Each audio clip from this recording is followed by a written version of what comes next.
kejebak di ART. Anda kejebak nih di fiskal. Tapi Anda mesti bayar BOP 1 miliar.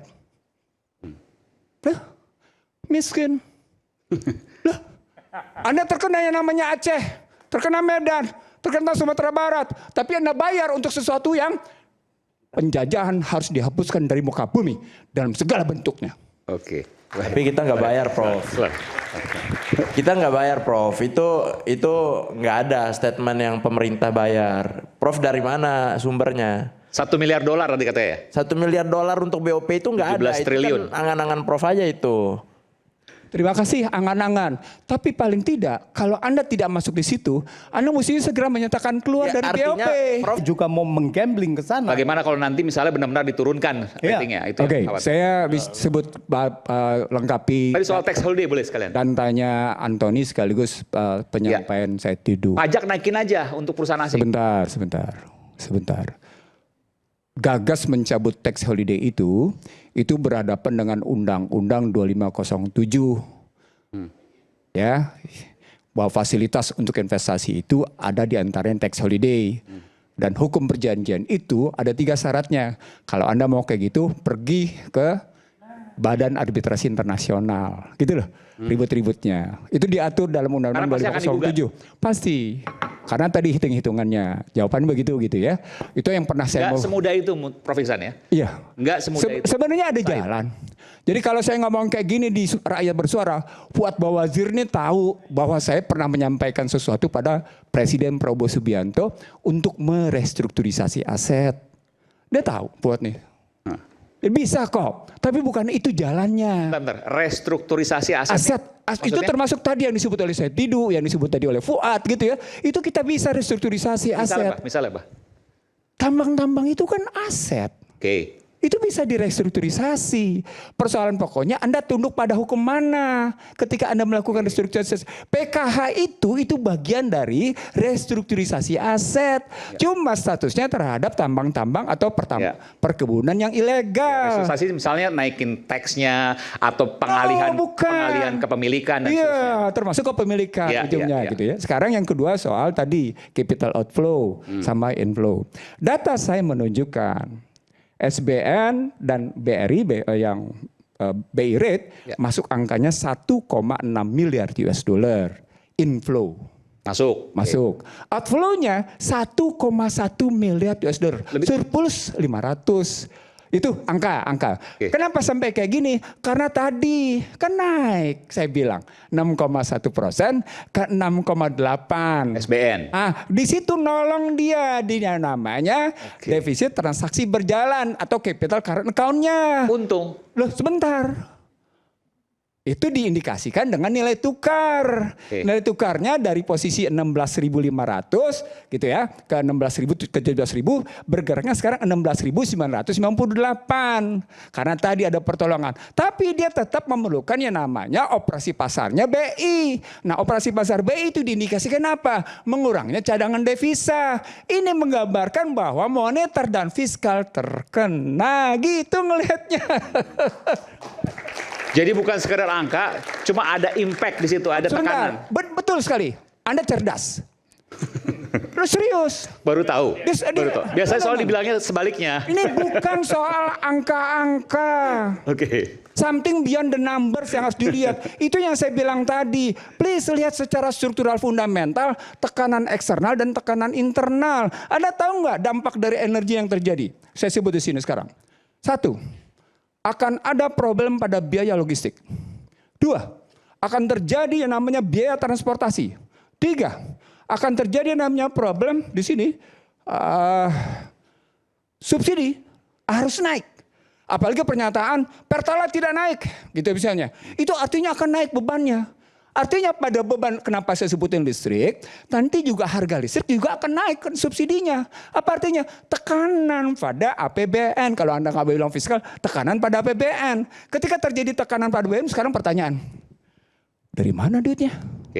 Uang kemarin sudah shortfall kok, sudah shortage, diakui secara terbuka. Ya kami kemarin 2025 shortfall gitu kan. Sehingga terjadi peningkatan terhadap PDB menjadi 2,96 gitu. Caranya gimana? Terbitin surat utang, Anda masuk namanya jebakan utang. Dibilang sama Fuad, itu masa lalu. Itu karena Anda tidak menyelesaikan struktural fundamental. Angka-angka itu cuma struktural fungsional. Balik dong ke persoalan fundamental. Kenapa? Itu tadi Anda penting melakukan restrukturisasi aset. Dan aset itu terbagi dua.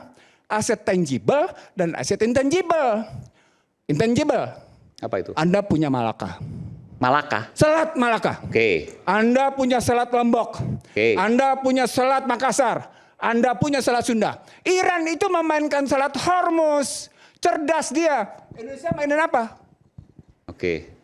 Selat Malaka kan nggak punya kita doang. Ada Singapura di situ, ada Malaysia di situ. Loh, ketika masuk ke bagian kita kenapa enggak? Singapura jelas menggunakan untuk yang namanya untuk logistik bagi armada ke-7.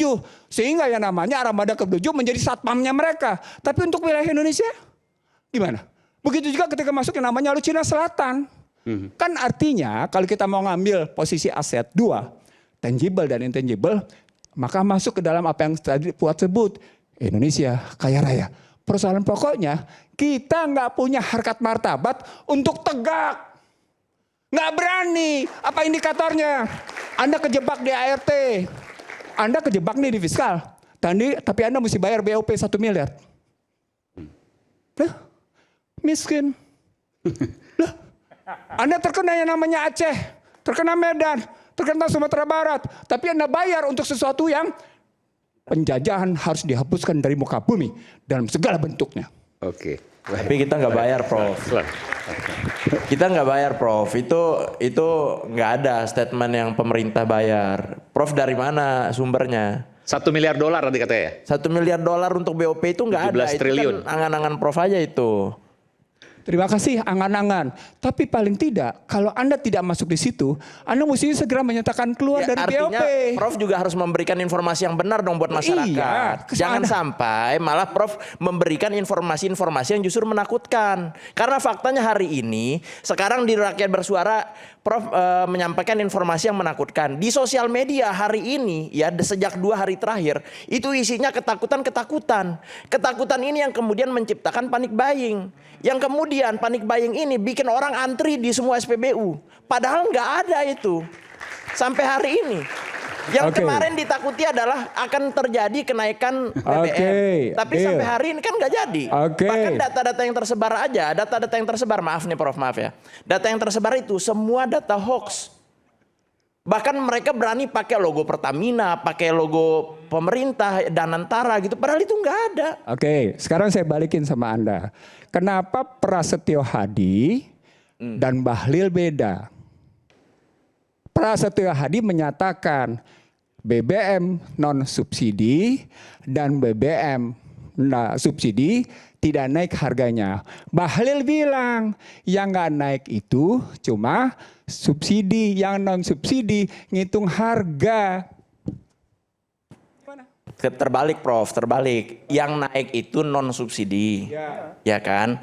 Yang nggak naik itu kan rencana. Namanya juga lagi penyesuaian, ya kan? Kan ada proses di situ. 2-3 hari itu kan proses. Proses itulah yang kemudian lahirlah peraturan yang kemudian disampaikan oleh Mensesnek. Kita nggak jadi menaikkan BBM, ya kan? Nggak ada rencana. Gitu loh. Artinya per 1 April kan dari kemarin, dari 2-3 hari terakhir. Pokoknya BBM naik. Ada berapa itu influencer bodong yang akhirnya menyebarkan informasi yang sama? Ada banyak banget. Akhirnya orang semua ketakutan. Ya kan? Karena akibat dari ketakutan itu semua antri. Macet semua hari akhirnya pasokan BBM disimpan dan lain sebagainya gitu loh. Nah, itu bagian itu terjadi. Itu bagian dari yang disebut dengan perang narasi. Ya, makanya sekarang narasinya yang dipercaya narasi yang mana? Nah, masalahnya adalah di sosial media, contoh misalnya. Iya. Apalagi kalau misalnya statement Prof nanti disebarkan di sosial media, orang akan lebih percaya pada algoritma itu, akan lebih menyebarkan narasi-narasi negatif dibanding narasi-narasi positif yang kita berusaha untuk menjelaskan ke masyarakat dengan bahasa bayi.